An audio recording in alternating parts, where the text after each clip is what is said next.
Hi guys, this is Tasneem with the Nemos News Network, and I am here tonight with a really important guest. I'm very excited to hear her story. She has a lot to tell us about what's going on, the current situation in Haiti. So I am pleased to introduce Miss Èzili Dantò. Did I pronounce that right? Certainly did. Thank you. Thank you. Thank you so much for being here. So I know right now there are a lot of violent protests going on right now in Haiti. And of course, you know, the mainstream media isn't talking that much about it, at least not as much as they're focusing on, you know, what's going on in Venezuela. So if you can kind of tell me a little bit about the background of what's going on right now. Right. Well, thank you so much for having me. I really, really appreciate it because there's sort of a wall of silence around what's going on in Haiti because it doesn't fit into the sort of American narrative of what we do overseas. And so the mainstream media participates in killing stories where you would learn about the Haitian struggle right now on the ground. So they prefer to say that there's violent protests as opposed to showing you that the violence is being done against the people. And one of the most important, amazing, blatant media complicity events just happened this February 17th when uh, eight 7 foreign mercenaries were found in Haiti with a bunch of weapons. And the media essentially is covering up the details of that story that would tell you what really is going on in Haiti. And so this is what I'm going to do today. I'm going to just appreciate the fact that your audience want to know the truth and explain to you what CNN and AP and Reuters are not telling you about what's going on in Haiti.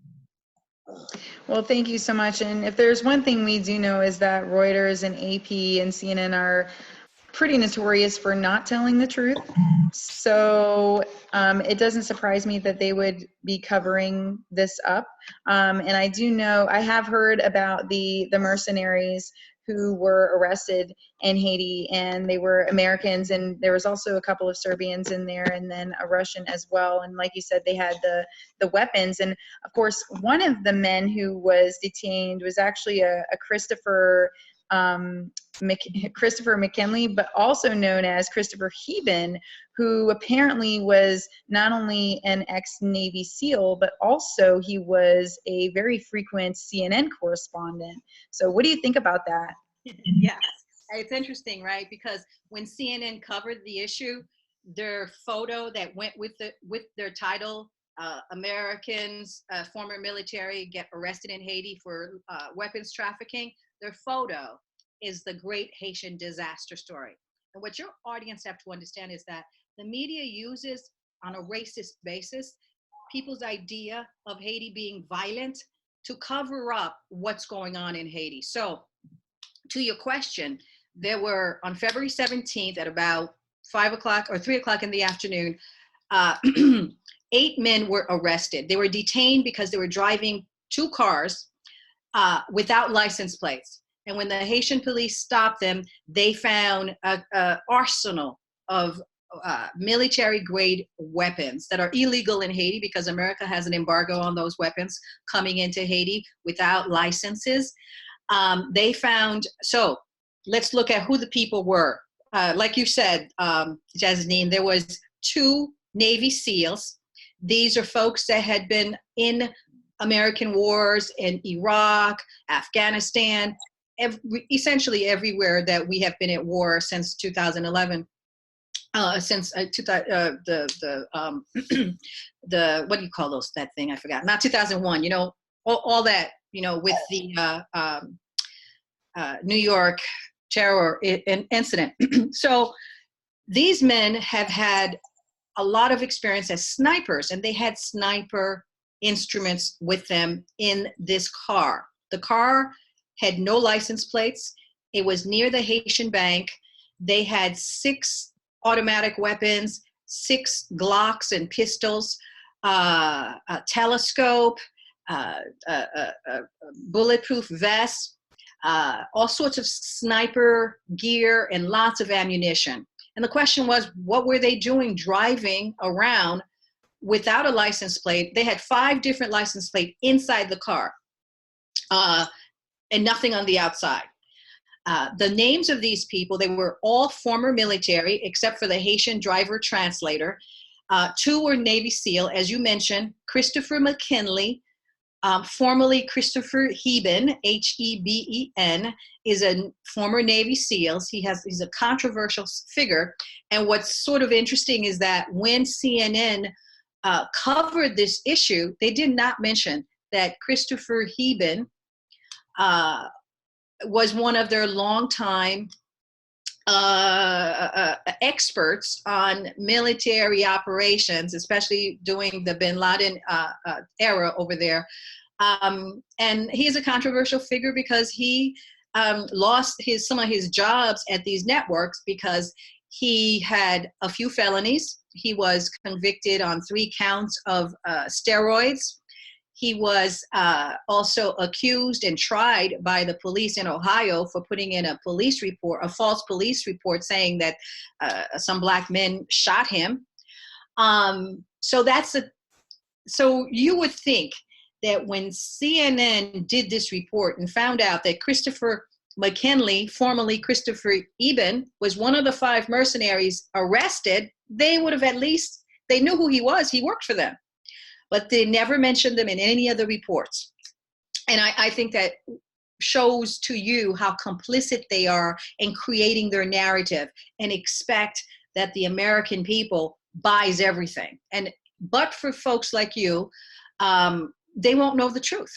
So we have Christopher McKinley, formerly Christopher Eben, a expert commentator on commando units and Navy SEALs and special ops in the Middle East for Fox News and CNN, well known, with a checkered past. We have another Navy SEAL named Christopher Osman, also with a history of felonies, also with a history of domestic abuse and assault.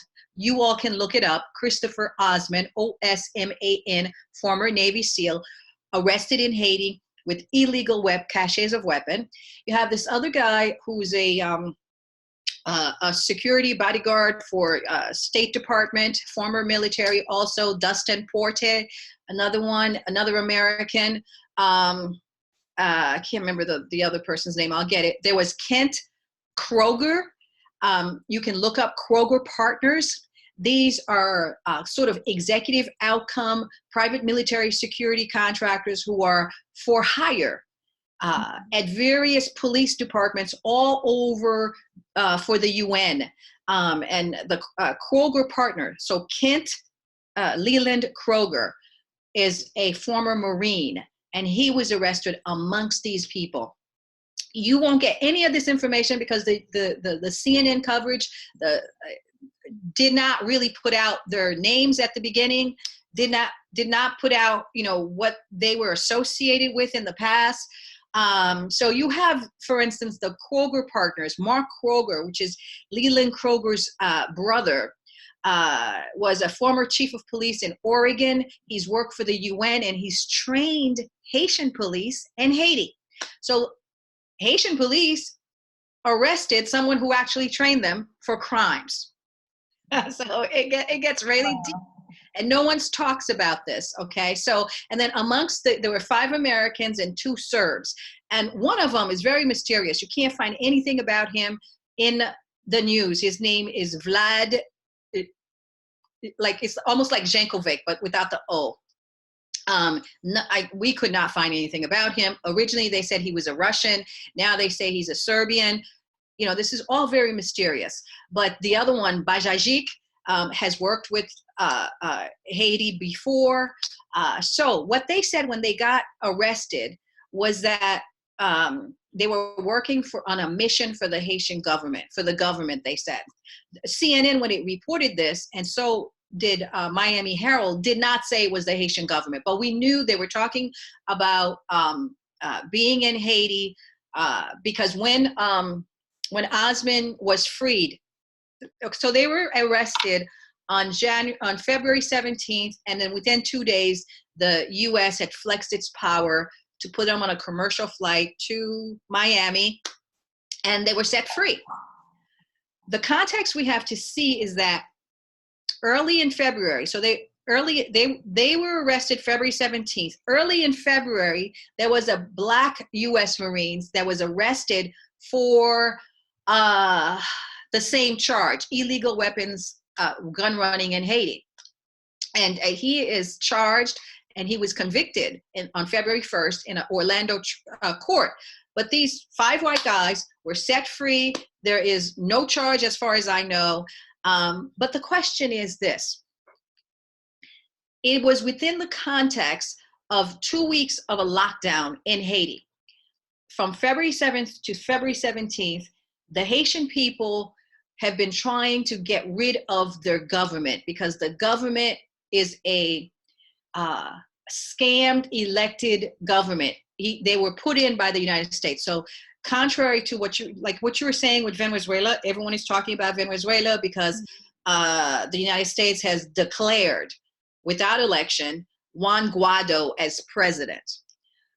In Haiti, they say they already have a puppet government. So though the people are being oppressed by this government who has no legitimacy, the United States says that the Haitian people have to keep this government because he was duly elected. Whereas in Venezuela, they're saying, it's okay to just name Juan Guaido as the president, regardless of the fact that he was elected. So recently, for instance, the Haitian people are because of this wall of silence by the media that is complicit, like I just showed you with Christopher Eben, they acted like they didn't know who he was.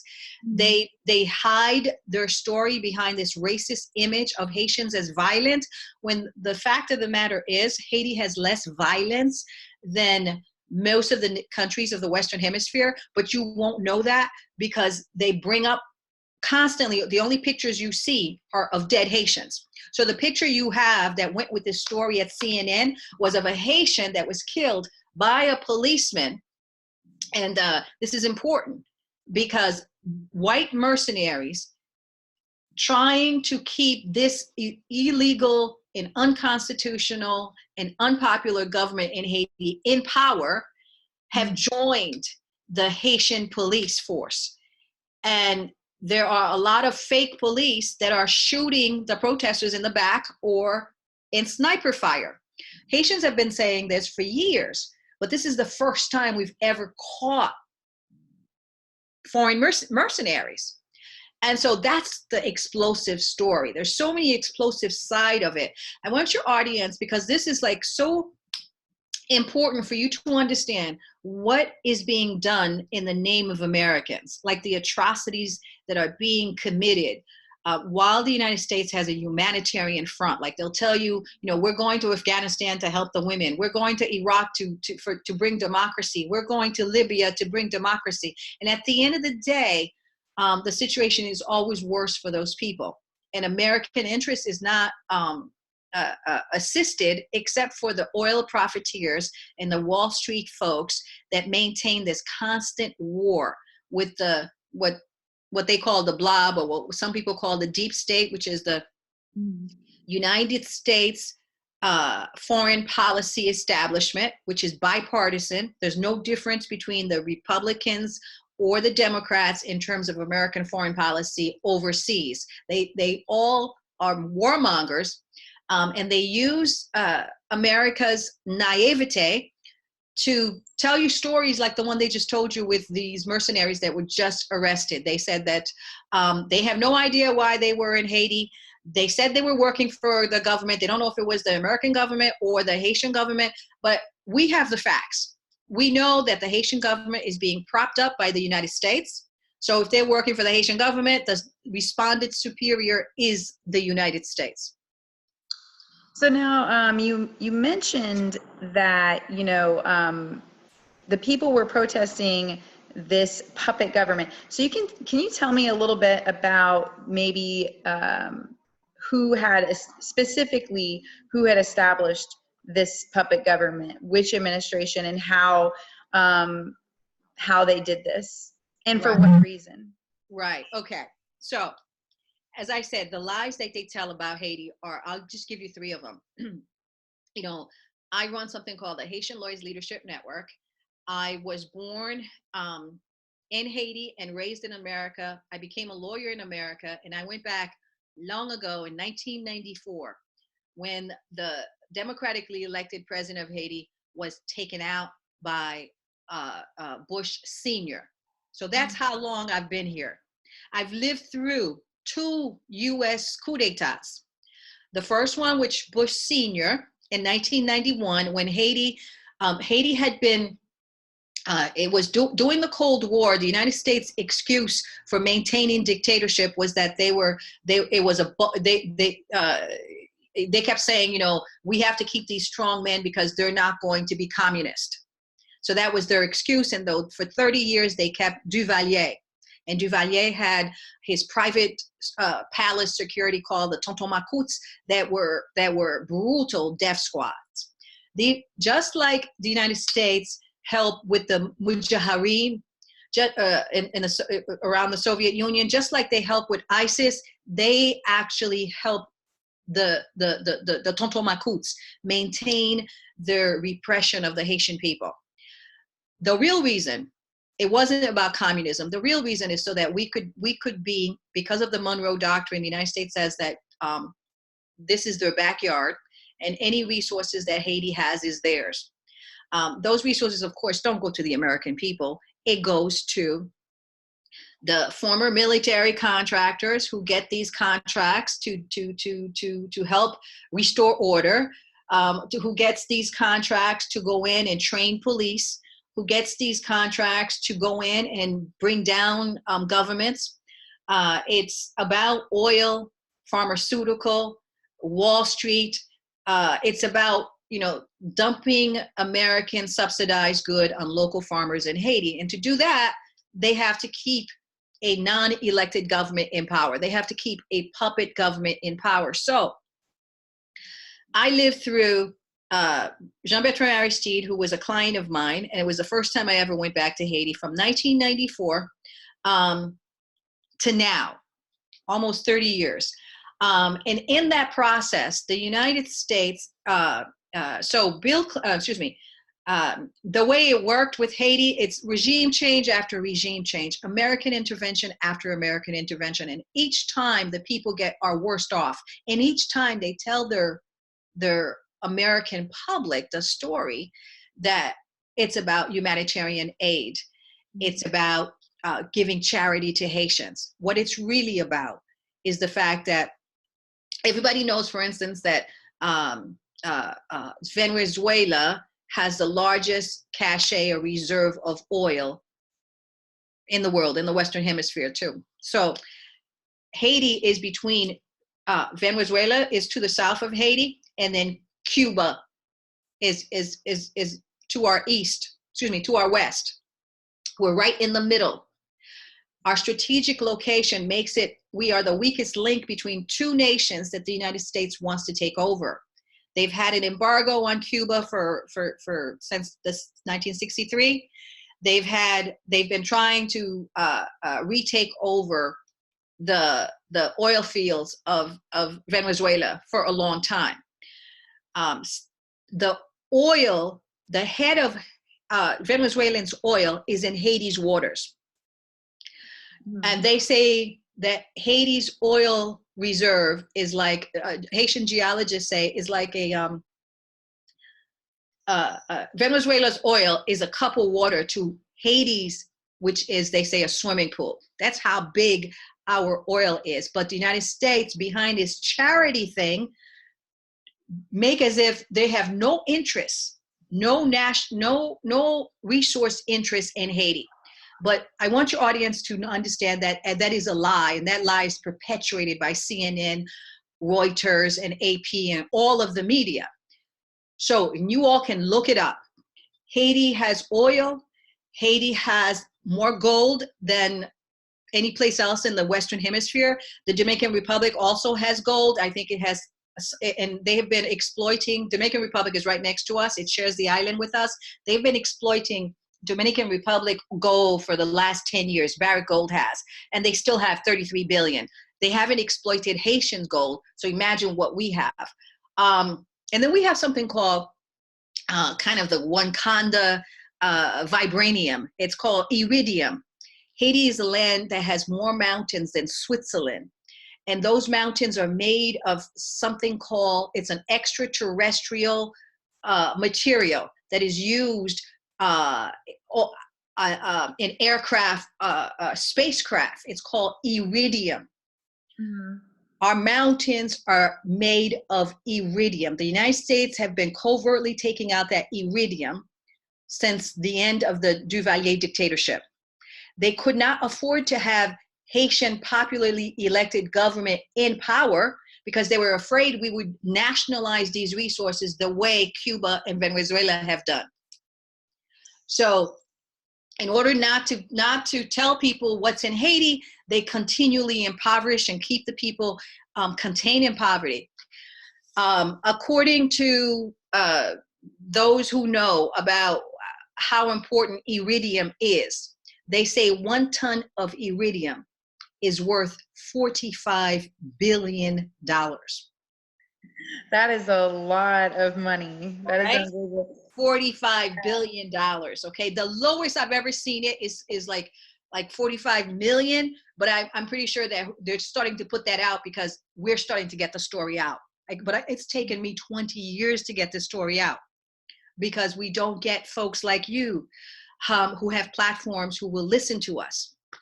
So we're like, but in order to understand how big the U.S. footprint in Haiti is, for your audience to understand, in 2004, so in 1994, Bill Clinton returned President Aristide back to office. But that return was a George Soros return. Americans might not understand this. I know some of your audience do understand it. We're very familiar with George Soros.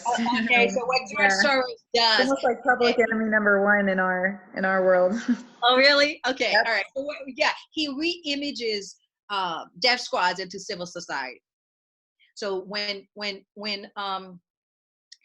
Bill Clinton brought Aristide back, it was really to re-image the Duvalierists into civil society and put them into this right now. So before they used to say, the reason we need to have these strong men is because of communism. But by that time, communism was gone. The Soviet Union was gone. So their new way of maintaining repression is through this scam elections. It's dictatorship democracy, we call it, right? So that they'll have this guy who was elected in 2016. His name is Jovenel Moïse. The way they elected him, like when Aristide was first elected, Haitians had a direct democracy. That means that people could go to the polls and directly elect their president. As you know, the United States doesn't have a direct democracy. They've got the Electoral College. They brought something totally like that to Haiti, so that the elite, the ones that own 98% of Haiti's wealth, could be the ones to decide who the president is. And then they call that democracy. That's why the people are in the streets right now saying this is Digicel scam, because the votes was done through, they would tell the people, here's your phone, the phone will tell you where to go. And then they would gerrymander the folks, go to places where they couldn't vote. So essentially, this guy who's elected right now, supposedly, right? It's a scam election. It's a high-tech consultant created election. Wasn't elected by the Haitian people, is not popular, and essentially has been put in there to give away Haiti's resources without anyone paying attention. So but he was put in, and I know you guys understand that there was an earthquake in 2010. Yes, I was actually going to ask about that because, in the earthquake, when that happened, not long before that had happened, Bill Clinton was actually appointed by the United Nations as the special envoy for Haiti. And then, so once the earthquake had occurred, and that was absolutely devastating. I mean, hundreds of thousands of people died, millions of people were displaced. You know, they didn't have homes. Everything was destroyed. And then, so Bill Clinton, being the special envoy, was charged with, you know, the reconstruction basically of Haiti. But unfortunately, there really hasn't been much done with that, other than the squandering of billions of dollars. Which is the reason why the people are in the streets right now. But you don't hear that at CNN. Like, why are the Haitian people angry? Why do they want to get rid of this government? Well, this government was put in by Bill Clinton and Obama, you see? And they did it in order to continue to fleece Haiti's resources, which I just told you about, right? I know some of you know, for instance, that at the time that Bill Clinton was the UN envoy to Haiti during the earthquake, his wife was a Secretary of State under Obama. And his wife's brother, Tony Rodham, all of a sudden got a gold license in Haiti to exploit our gold. It seems like everyone had their hands in Haiti at that time, because even, you know, as soon as that earthquake had happened, the earthquake happened on January 12th of 2010, and then on January 29th of 2010, there was that whole scandal where Laura Silsby and 8 others were arrested and detained for attempting to transport children, 33 children, out of the country, even though none of those children were orphaned. They all had families and whatnot. And of course, it's interesting that they would even, you know, label it as transporting, when obviously this was, you know, an attempted abduction of these children. Exactly. And Laura Silsby today has changed her name. Hillary Clinton got her out of Haiti the same way the current U.S. ambassador to Haiti right now just got these 5 American mercenaries out of Haiti without Haitians being able to prosecute them and further the investigation and find out, you know, what they were doing. And I want to get to what they say they were doing and what the Haitian government says about what they were doing, because that's a big mystery here that would require a lot of media print, but they just like really kind of suppress that story. But so for your audience to understand, since you already know about George Soros and how he goes in and with a humanitarian front, he creates he maintains a particular opposition that's all about a neoliberal world where there's no local manufacturing in Haiti, no local agriculture. Everything is dumped into Haiti. And these Wall Street pharmaceuticals, these agriculture, big pharma, they get to do whatever they want, like kill Haiti's rice farmers. Haiti is like 70% peasants. So if you subsidize American rice into Haiti with no tariffs to be paid, then you destroy the local production and you impoverish the people. 30 years ago, Haiti could feed itself because the farmers were feeding their own people. Now, under this neoliberal regime, this sort of George Soros regime, this Arkansas farmers can dump their goods, and then the aid people can come in and also dump their goods. And so the farmers can't compete. And so this perpetual dependency happens, and you have this containment in poverty and absolute destruction. And what it is colonialism. In 2004, Bush the son took out Aristide again because he was reelected. Mm-hmm. And when he took out Aristide, that's when I started the Free Haiti movement. That's when I said, Haiti is the country that first put liberty into application in the Western Hemisphere, right? Because we were the first place Columbus got to. We were the first place that had slavery, and we were the first place to get rid of our slavery. But since that time, the intervention of the European nations have constantly kept Haiti contained in poverty because they always take our resources. So as I said, these resources are suppressed. But in order to understand how big the American footprint in Haiti is, I want your audience to think about this. In 2004, when they took out Jean-Bertrand Aristide for the second time, duly elected president, the United States built its largest U.S. embassy in the Western Hemisphere in Haiti. So the largest U.S. embassy in the Americas is in tiny Haiti. Why? Because they're carting out our resources because of the American interest. And they don't want you to know this because they want to keep the racist image of the great Haiti disaster story because it's easy for them to do it. And you could see it with this arrested mercenaries, you know, how they don't tell you that Heben was, you know, someone they know, how they don't tell you about Haiti's resources, how they don't show you the pictures of these men and how they have a controversial backgrounds. They don't tell you any of that. All they show you is supposedly the violent Haitian, and Haiti has less violence than the Dominican Republic, which has a tourist haven, less violence than the Bahamas, less violence than Chicago, less violence than Washington, D.C., and you can just find this out. But the biggest footprint to understand how big the U.S. Embassy in Haiti is, think about this. It's the fourth largest embassy of the United States in the world. Fourth.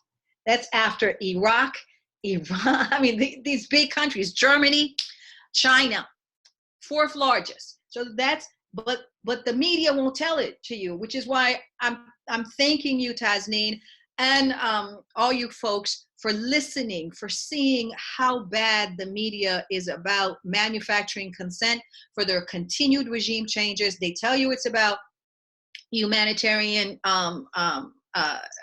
good, but they just come and take from us. So like you were saying, right, during the earthquake, they used that trauma to raise at the UN nearly $13 billion, right?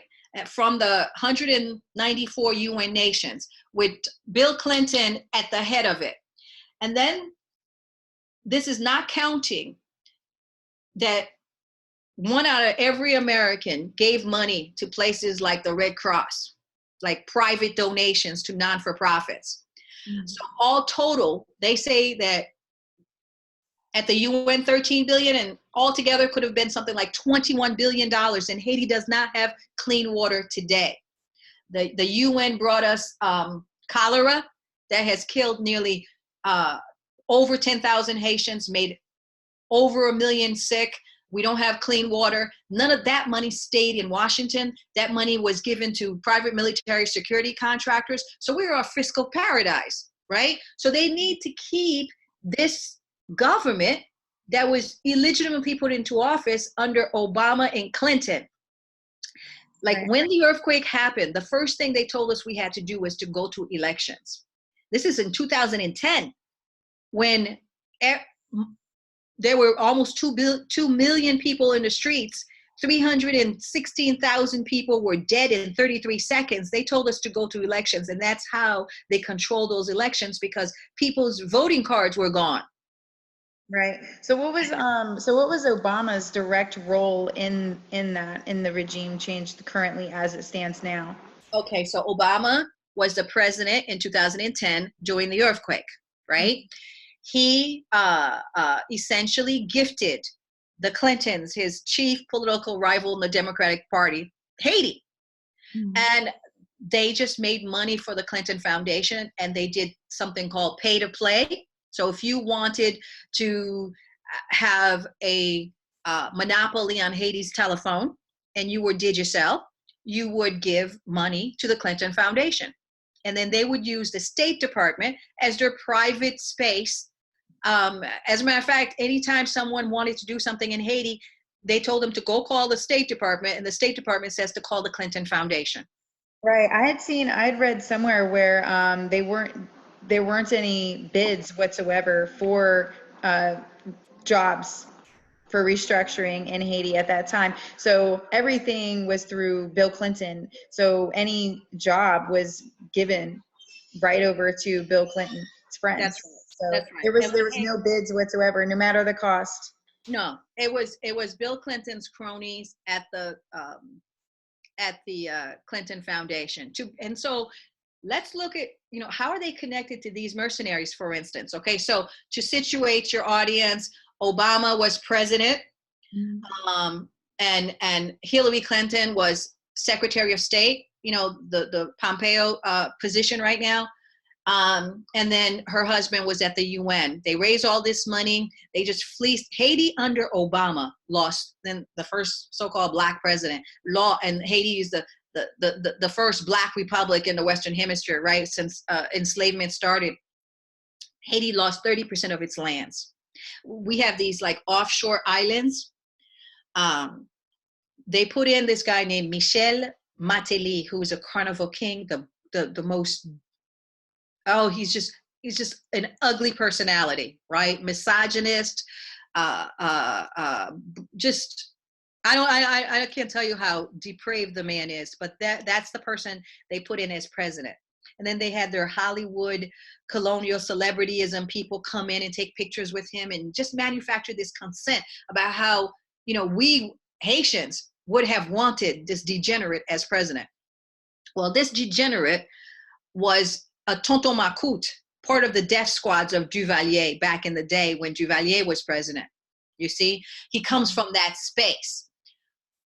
Now, how is he connected? And he handpicked the current president as his successor, because the Haitian Constitution says that you can't have like 2 consecutive terms. So even though we are exploited and repressed, that he could not like go by the Constitution and take a second term. During the entire time he was president, Haitian people were in the streets denouncing him, just like they're in the streets right now denouncing his successor. Okay, so you have this 13 billion that was squandered by the Clinton Foundation and their cronies. The one country that actually really helped Haiti was Venezuela. Had something called Petrocaribe. It's like, it's an oil, it's a program where they will provide oil to Caribbean nations in exchange, like at a very like reasonable rate of 1% over 25-year period, and you only pay like something like, I don't know, 60% upfront, and then the rest is due like 25 years from now, right? That money was supposed to be used for Haitian development. Because the Clinton Foundation and the Clinton folks essentially took the earthquake money, they left the Petrocaribe from 2007 to now. The Haitian accounting folks say that $4 billion has been squandered. So if you look at the people on the streets, what they're saying is, where is the Petrocaribe monies, which is the $4 billion of Venezuela? But there is another story. The United States did not want Venezuela to help Haiti or any of the Caribbean nations, because it always wants American oil companies to be the providers of oil. So Texaco, for instance, was the one providing Haitian oil, and they had a monopoly with the Petrocaribe monies that took out the American companies. So that's why you see the United States pushing this Petrocaribe for 2 reasons. So when you see the people on the street saying, where is Petrocaribe? We at the Free Haiti movement are saying, where is the 13 billion, right? In addition to the 13 carat, but the media only focuses on Haitian violence, not the international violence done to Haiti or the imperialism. So it allows people to see only the Haitian corruption, because Martelly's government, who was put in by Obama, squandered that $4 billion. Jovenel Moïse, who's now in office, put in illegally, unconstitutionally, was part of the companies, Martelly cronies, who the accounting office has said had companies that also participated in this Petrocaribe monies. So that's why the people of Haiti are saying, we want this guy to resign. He doesn't represent us. He represents the international community. And so every time the people have gone out into the streets because there was a fuel hike on July 7th. And there's like, wait a minute, the Petro-Caribe money was supposed to help us. How are you going to put this fuel hike now on us because you have squandered that money? And they don't have any money to run the country. Inflation is at double digits. The people have no food. They're starving. So they're in the streets right now because of the double-digit inflation, because they have no jobs, because there was no rebuilding Haiti back better. What does the United States do? The United States come in on the side of the oppressing regime. It allows them to hire mercenaries to disperse violently the protesters. How do you think the Trump administration plays into all this? When Trump came into office, we were hopeful because we thought that, you know, he was non-interventionist, that he would focus more on American domestic needs than on the war of the neoliberals and their neocons. Like, he was a wild card. So it wasn't until now, to tell you the truth, that we started saying, you know what, with the war hawks that are now running U.S. policy, he's surrendered. So essentially, when he came into office, we said at the Free Haiti movement, we want a new U.S. partnership where we get to say that let the Haitian resources be the only level for which we deal with you. We don't want charity. You take out all the NGOs and all that George Soros humanitarian front and false benevolence. Let Haiti's iridium, oil, and gold, let us develop ourselves through our own resources. Okay, and we thought that maybe we had a chance, you know, much more than with the neocons and the neoliberals of the war party, right? And essentially, Trump for the last 2 years left us to what people call the deep state. They left us to the foreign policy career diplomats. So we were asking him not to recognize, for instance, you know, he came into office right before this guy was seated. And we said, don't recognize Jovenel Moïse as president. He is the Obama, Bill Clinton continuation of the earthquake trauma. But Trump did not do anything about that. He actually sent Omarosa and then former career like Peter Maureen, Thomas Shannon, and Kenneth Merton. These are career American diplomats who Americans must understand, even though presidents are changed, these diplomats have been in Haiti for 40 years, 30 years. Their whole career is about repressing the people. They go from Bosnia to Yemen to Iraq, doing the same exact things. They are the policy war hawks of the United States. That's why.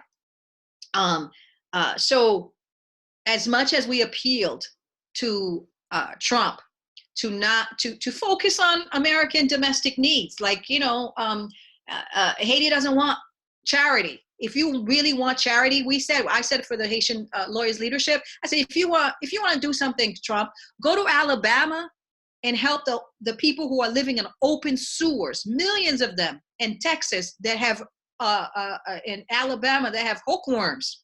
Don't come to Haiti. Let us take care of these corrupt people and get them out of our faces.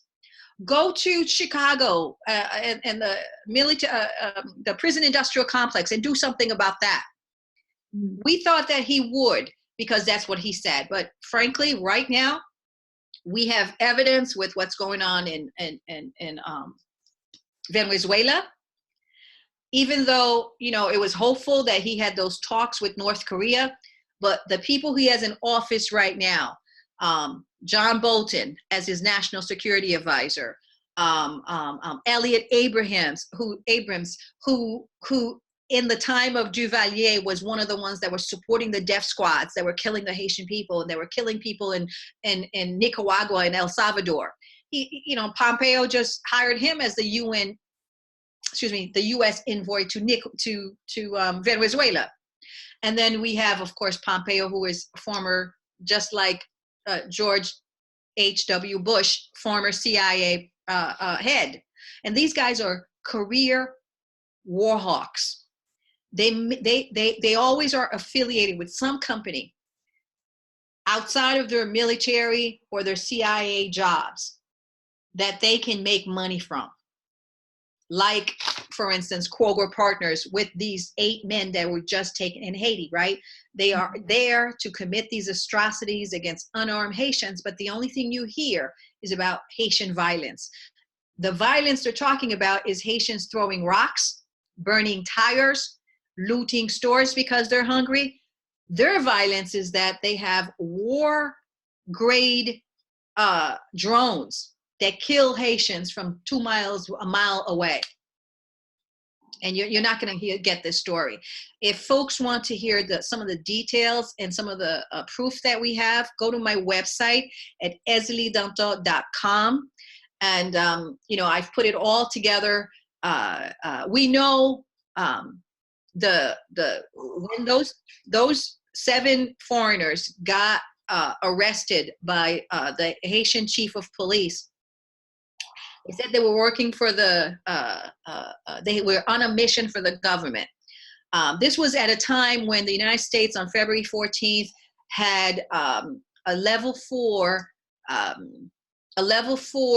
don't go to Haiti, travel alert. And they were actually on that weekend, these men got arrested. American non-essential personnel were being flown out of Haiti, the families of American embassy people. So this is what's so important, I think, for people to understand how this liberal media, how this media is absolutely fake news. And we've been saying this way before Trump came along, okay? So, and I know people talk about that, Trump has no legitimacy. We were saying this, and I'll tell you why. So CNN, as you know, as I said, they know that Christopher Heben was one of their commentators. They never mention it. But the United States, in order to try to, stop the damage that was going on for people to see, they had CNN do an interview of the Haitian prime minister during the time these people were in Haitian custody. And this was the Haitian prime minister said, and this surprised the United States, that these white men, these former elite US military guys, were terrorists and mercenaries that had come to kill him in Haitian parliament. Now, in what world does the prime minister says this and no one investigates this claim? No one, how the news is circular, like for us in Haiti, it's Miami Herald. Whenever Miami Herald or Associated Press writes something, everybody who comes along and they repeat all of it as if it's the truth. Nobody comes to us at all, the Haitians. They just listen to Jacqueline Charles, who, if you look at the emails from the John Podesta release, she was a cohort of the Clintons, essentially mouthing whatever they wanted. But she's the one that narrates the story of Haiti. And then everybody, her and, the Voice of America, which everybody knows is American propaganda. And then everybody just repeats it. But here are the things you won't find out. The reason we know that these men were hired by the puppet Haitian government, and the puppet Haitian government is made up of a president and then a prime minister. And then he has his cabinet. Okay, the prime minister's name is Jean-Henri Seillant. He's the one, and we wonder, why didn't the United States let their puppet president go on CNN? But they didn't. They had the prime minister go on CNN to give a plausible deniability to these men. Because when Christopher Osman is the only one, I think, so far that I've read that said anything about what happened to them, he said on his Instagram, and he's since deleted it, that he was rescued in Haiti, that he wasn't released. That's the story I saw too, where he was rescued. Yep, that's the one. And then he said that what happened was there were pawns between a game between the Haitian president and the Haitian prime minister. Okay, in order to give that some teeth, the prime minister went on CNN, and this is what we say. We say that CNN and the news, they're like the mop-up crew. Well, isn't it interesting that, you know, they would have him on CNN, and one of the guys who was arrested and detained was a frequent CNN correspondent, you know, so. Yeah. I mean, you know, so it's like they think we're stupid. And most people, you know, are going to think that CNN is telling the truth. But CNN, like I said, you know, they used a great Haitian disaster story to you know, as the curtain. And nobody's going to look behind the curtain at the wall of silence of the United States actually hiring or being complicit in hiring terrorists to come into Haiti and kill unarmed demonstrators to keep their great footprint in Haiti. But the reason we know that, okay, so this guy, Osman, when he came home and was freed, he put in his Instagram, not only that he was released, he was rescued by Americans. He said that he was working for a Haitian businessman connected to Jovenel Moïse, the puppet president of Haiti. So we already knew he was working for them, okay? And the way we know it is that 2 of those cars belong to senior advisors of Jovenel Moïse. And one of the cars belonged to a company that it's called Prebo Riche, and it's a company that Mateli, the one that was the president that Bill Clinton and Obama put in, it's his brother-in-law company. So there's all these connections. We know that it is in Mateli, like I said, the guy. When the United States there were 8 people that were arrested. 7 were foreigners, of which 5 are Americans, 2 are Serbians. You can find all this information out on my website. But when those folks were arrested, they left the Haitian driver and translator in prison. One of the ways he got out of prison is that he told the Haitian police that it was Mateli's brother-in-law's company that had hired him as translator, and that he knew nothing about these guns. And then if you look up Mateli's brother-in-law, his name is company, Gisner Champagne. He actually, back in 1996, was accused by the United States of gun running. So these people have been doing this for a long time to maintain the oppression of the Haitian people. And they continue to do that because people, regular American citizens, do not know what's going on in their names. Now, the other interesting thing is, you know, we talk about how the American people don't understand and don't know what's actually going on. So the other thing that's going on here too, and what makes it very complex for, you know, the Trump administration is that, you know, what you referred to as like the deep state, that is almost like a shadow government that is basically opposing everything that the Trump administration is doing, because, you know, like you said, it's a bipartisan government. It really is. So, and they're more interested in globalist efforts, globalist agendas. And so this to me would be a part of that.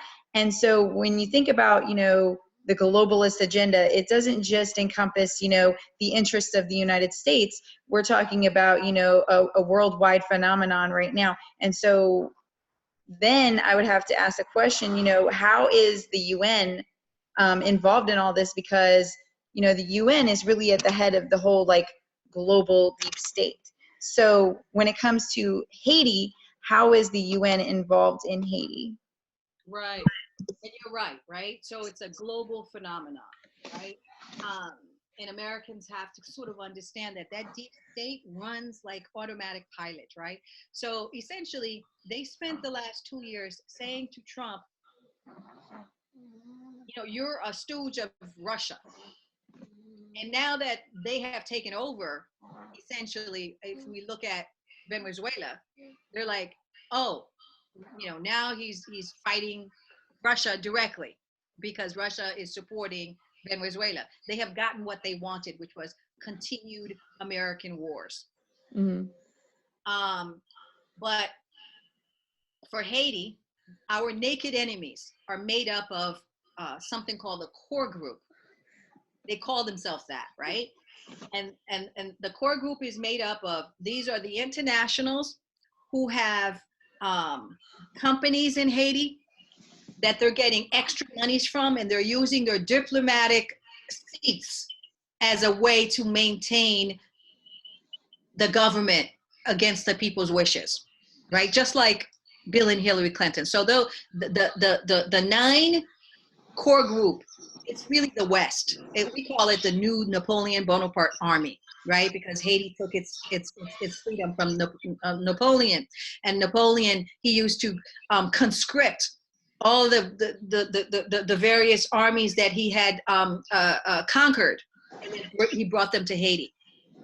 And this is what's going on. In Haiti right now, the core group are made up of the ambassadors of the United Nations, the European Union, the OAS, Organization of American States, and then these 5 countries: Spain, Germany, Canada, France, and the United States. Those are the core group.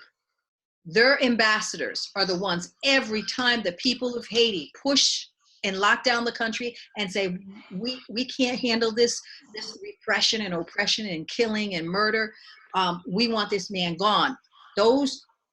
That group of people, including the UN Secretary General, will come together just like they did now, after they released these 5 mercenaries. The Michel Sinan, the U.S. ambassador, went on Voice of America, and then Trump sent David Hale, who's the Undersecretary of Political Affairs, to Haiti to stand next to these men who are tyrants and despots for the Haitian people and say, we support you. That's what they do. And they don't even care about how ugly this looks, right? Because the prime minister of Haiti and the Haitian president are fighting, because every time the people pushed to get rid of the president, he would sacrifice his prime minister. Well, this guy, Jean-Henri Seyan, because that just happened on July 7th, there was a prime minister named Guy Lafontaine, and he was sacrificed, as a way to calm down the streets and because if there's a change, but they're just playing musical chair.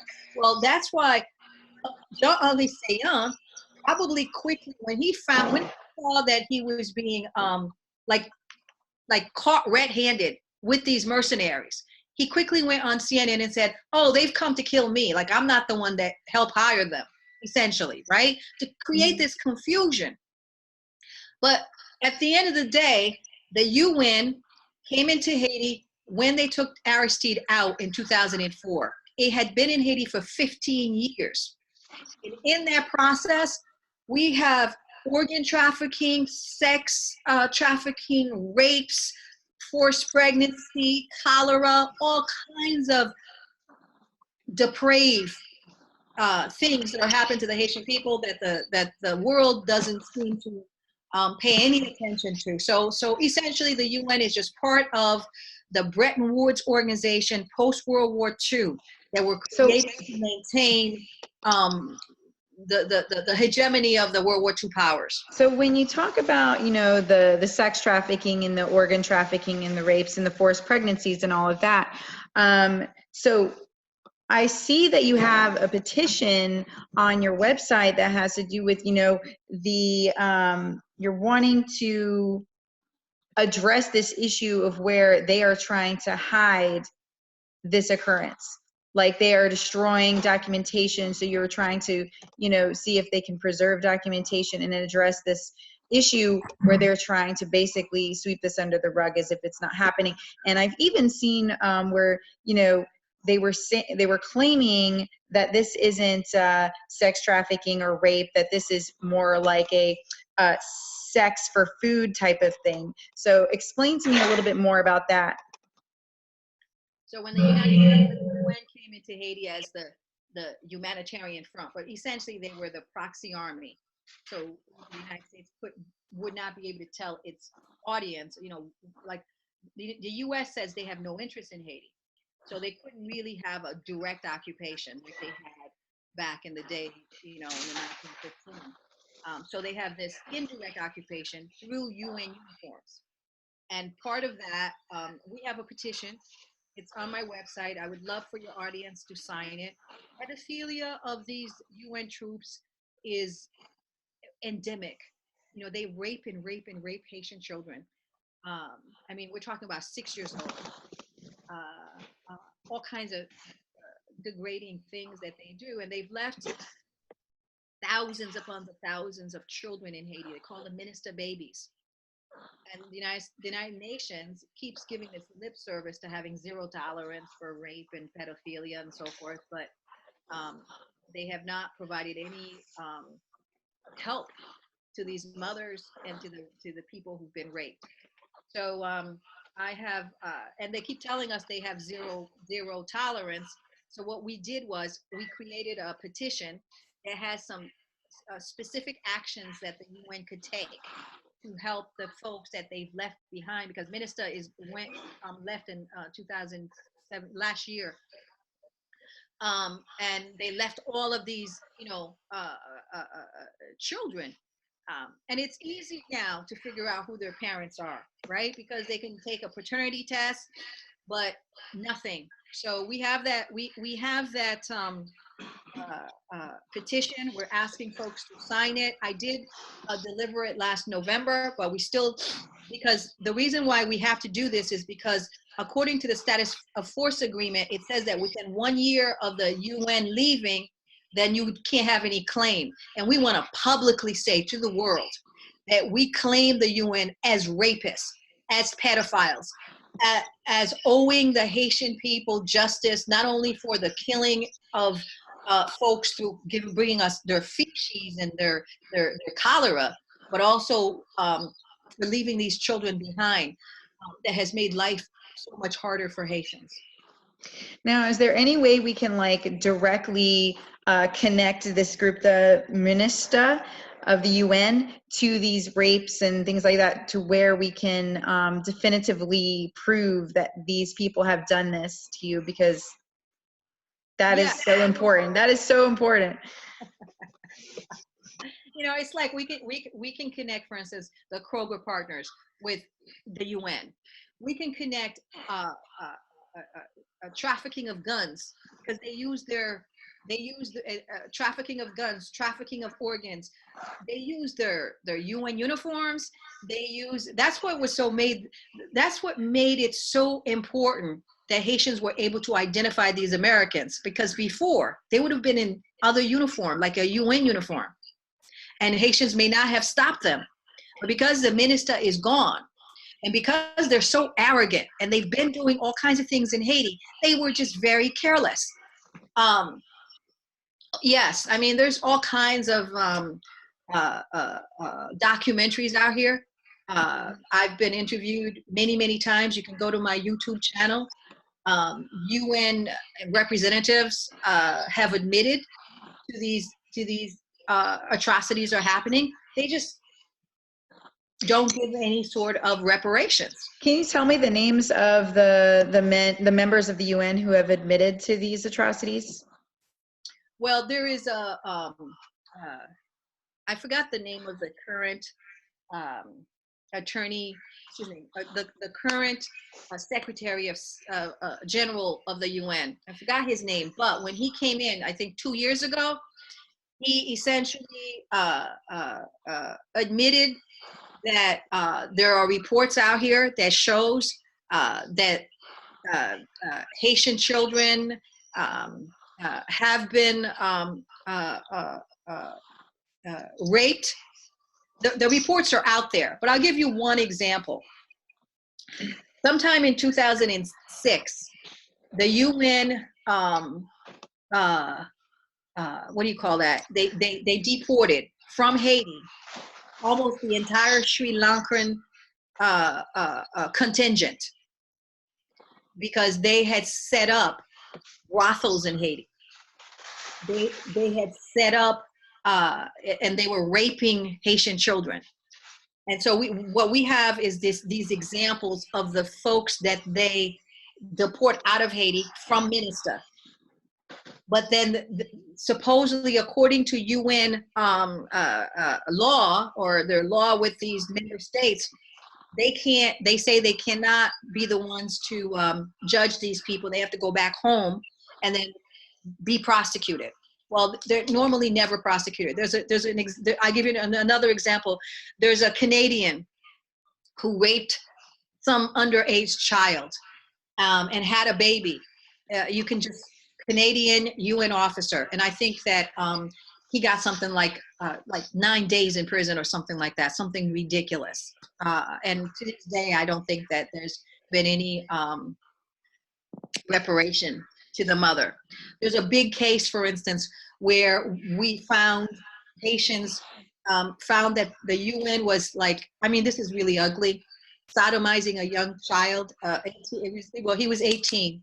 They had kidnapped him and brought him into their barracks, and then they filmed the assault. That's everywhere on the internet.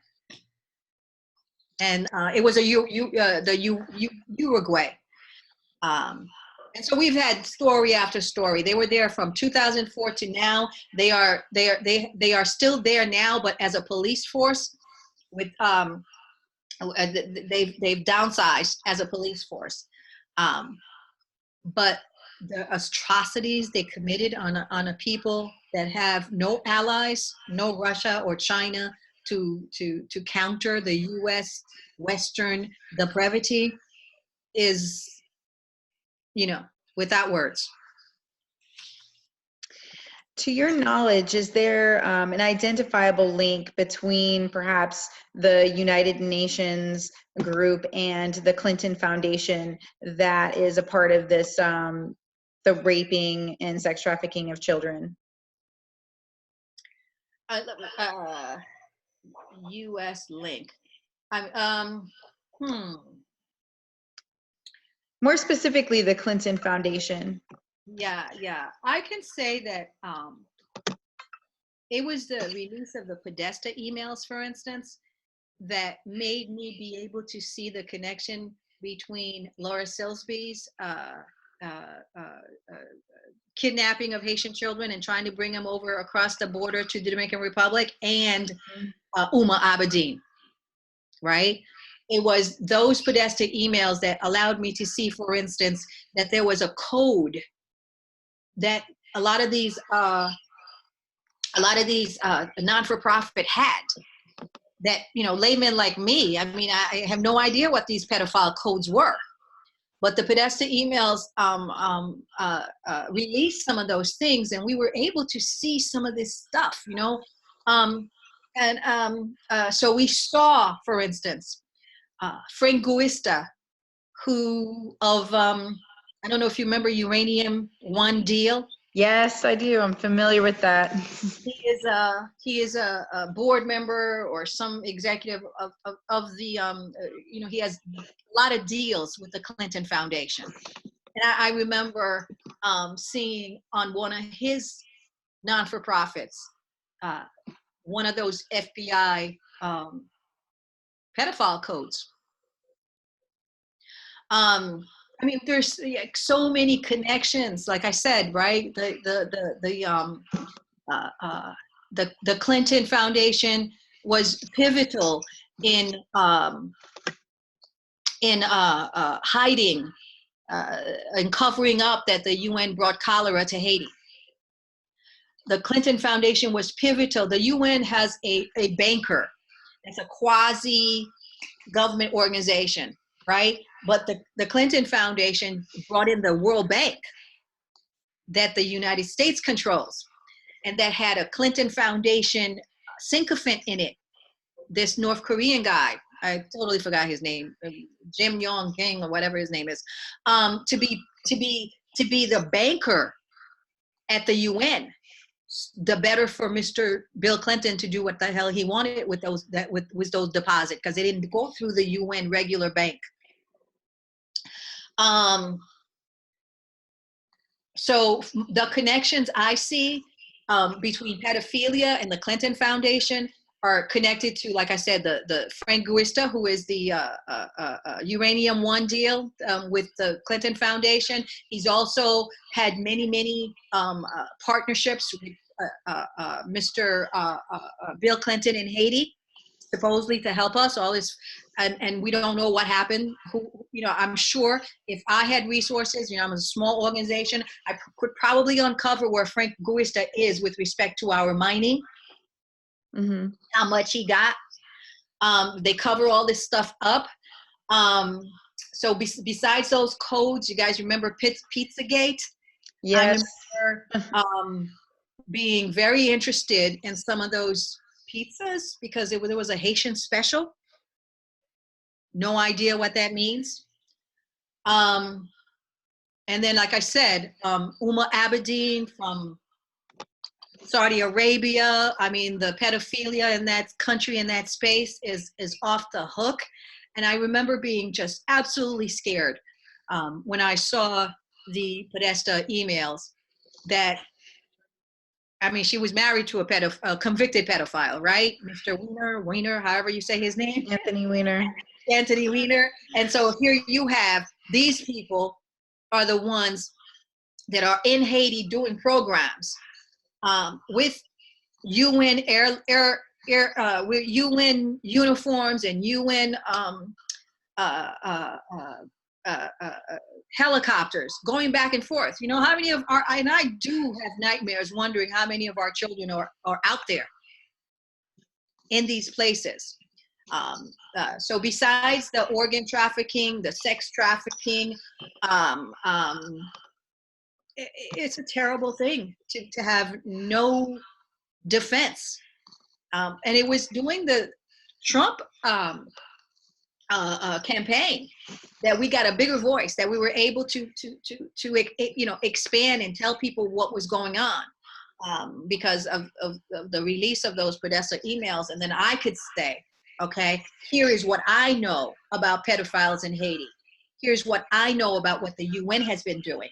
And like I said, you guys can go to Èzili Dantò at YouTube. You can see some of those interviews. You can see some of our, because like you said, in order to downplay the hurting of Haitian children, they made as if we're not human beings, that those children were prostitutes, and therefore it was transactional sex. Yep, that's exactly what they were calling it. They said it was transactional. And of course, as a lawyer, you know, I always say a child can't give consent. It can't be a transaction. You're a pedophile and a criminal. Right. Yep. So what would you recommend as, you know, something that we could do in order to bring this to the attention of the administration and get them to be able to make some kind of headway with this and to do something about this? Well, I think that it would be really good if Trump proved us correct and got rid of what they call the blob, the policy, the war hawks, and focus more on what Americans need, and focus more on allowing Haitians to take down this corruption instead of coming in every time we are right there to do it. They come in and they either hire mercenaries or they come in just like David Hale just came in just now to represent Trump and say, I stand with this corruption. I stand with, you know, there's been massacres. On November 13th, there was a massacre where over 21 Haitians were killed by imposter cops. And we have pictures of white males who were inside these imposter cops. There's two military units in Haiti. There's the 15,000 Haitian police, and then the National Palace now has its own security guards. Jovenel Moïse security guards is really what these men were saying they were part of. Well, we don't know because nobody allowed us to be able to investigate these guys. So we don't know if they made part, but we know that on November 18th, there was a rollout of new Totomakuts in Haiti, a new death squad from the National Palace. And within those new death squads, go to my website, there are obvious white men with ski masks, and they have the Haitian police uniforms, and they're inside those units. So that's why when these mercs were arrested, we saw the telescope, we saw the silencer, we said, oh, are any of these 7 men, and the ones that were there on November 18th shooting at the people that we saw rolling in the streets? We don't know. But we want the International Criminal Court to allow us to bring that case. We want folks like here that care about what's being done in their names to do more research into these men. Understand that before Mateli, the one that was put in, before Jovenel Moïse, the one that was put in during the earthquake by Obama and Hillary Clinton, before he left office, okay, he put in a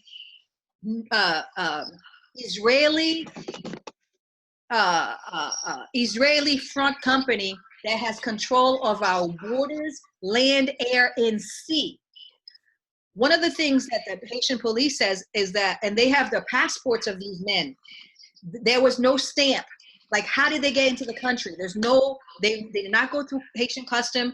They did not go through the airport. If they went through the airport, how were they able to do that when this Israeli company is being paid to control Haiti's borders? And that Israeli company, I found, is connected to the Clinton Foundation with something called the Clinton Global Initiative. Mm-hmm. And I think it was like $28 million they gave to the Clinton Global Initiative. So these are all the connections. And we, like I said, I don't have the resources to do all this research, but I think we have a big case we can bring to the International Criminal Court. We're asking Trump not to stand for this. This was something he inherited from the Obama, Clinton, and Bush cabal. You know, he needs to stop listening to these career policymakers, these war hawks. He needs to listen to Haitians like me. Mm-hmm. We want to be self-sufficient. We want to have new contracts so that our resources could elevate us. So we're asking Trump to not fall into this war hawk, to do something different. Because I promise you, if he lets Jovenel Moïse, and I'm saying this right now, if he lets Jovenel Moïse continue to kill the Haitian people with American support, American mercenaries, I doubt he's going to be, you know, this, I mean, who's going to re-elect a warmonger when that was the primary reason why I think Americans said, you know, we want to go outside this establishment. Well, I think he has a very complex issue right now going on with, as far as, you know, like foreign policy and all of that, especially with the people who are kind of still lingering within the government, who have been there a long time, like you said. And, you know, he is constantly every day trying to get these people out. So even in this country, it's almost like we're having a civil war right now. It's like a secret civil war within our own government that's happening. So that's something that he's going to have to navigate, and it may take a little bit of time. But I think, you know, right now we're just going to push. We have to push him. We have to push him and say, you know, right. This is why Clinton is not at the White House, okay? Because I remember saying, I mean, I lost a lot of because I didn't have any choice but to go to some of these what people might call far right. But as far as I'm concerned, whoever gave us a platform, because the media was suffocating our voices. But at this point, you know, what do you say when you have Elliot Abrams and you have Mike Pompeo and you have John Bolton, who are war hawks, essentially in Haiti now, doing what was done during the Cold War? Like, they're reversing, they're going back to Cold War days. And I think that there is a chance that we can stop it. I think, for instance, right now, there's a fatal hit that just happened when the media, if your audience will like want to know, you know, write CNN, like, you know, how come, you know, we didn't learn about these mercenaries from you? This stuff is all out here. This was your expert witness, and you never said anything about it. You just kept talking about the Great Haitian Disaster story. How come you don't say that the violence is from the puppet U.S. government, but you keep saying it's from the Haitian people who are just throwing rocks and looting, right? How come and the most kind of really kind of interesting thing, like I said, the prime minister went on, there's another theory as to why these men were there. Remember the Petro Caribe money, right? Okay, so because of Venezuela issue, the United States has sanctioned Venezuela so that any monies that are supposed to go to Venezuela is frozen. Haiti had a payment to make to Venezuela for the oil. That has been frozen in Haitian bank, in the Central Bank of Haiti. According to what I can find, and I don't have the total amount, but it's over $760 million. The Haitian government is strapped. The theory is the prime minister, he says that these mercenaries came to shoot him because he could take the place of Jovenel Moïse. Jovenel Moïse, through his spokesperson, said he doesn't know anything about them. They came to rob the bank of the seven. Now, why isn't this a story? It's not a story. So somebody has to start asking CNN and these news people, were they bank robbers? Were they taking advantage of the chaos in Haiti? Because, you know, American military does that all the time. They did that in Iraq, took advantage of taking down Saddam to just, you know, take out lots and lots of gold and lots of old artifacts. Mm-hmm. Were these men taking advantage of that weekend? The United States was flying out its own people. Were they taking advantage of that to actually rob the bank, or is that money there? Where is that $760 million? Haitians want these questions answered, but the United States, by not letting Haitians investigate and have these people talk, kind of squash that story. And we're asking folks to go back into that story. What were they doing in Haiti? Are they at all? And there's a Haitian spokesperson who says that there are many more of them in Haiti, like up to 100 more, to support this Haitian government. The Haitian people are going to continue to go out into the streets. Are Americans going to let these snipers just shoot unarmed Haitian people? Is the International Criminal Court making as if this stuff is not happening? These are things that that's the reason I'm taking the time, and I'm so thankful to you to allow us to have a voice. And I am really grateful to you for giving me the opportunity to, you know, get this story out there, because it's so important.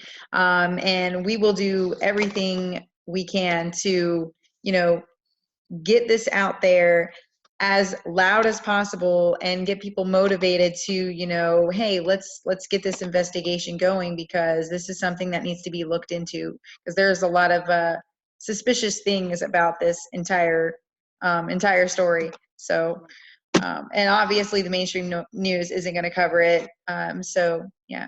So thank you so very much. I cannot wait to hear from you again. I will be so happy to talk with you again about this, to have any updates on this.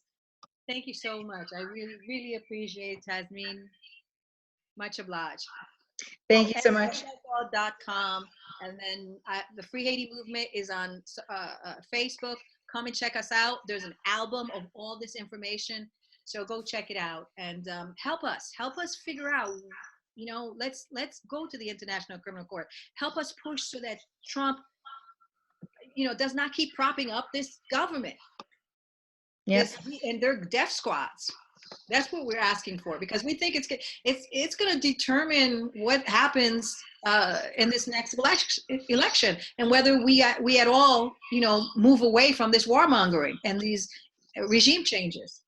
Well, really, when you get down to it, it's so much more. It's so far beyond even the next election. You know, this is what's happening is in Haiti is actually almost like an epidemic that we see, you know, across the globe.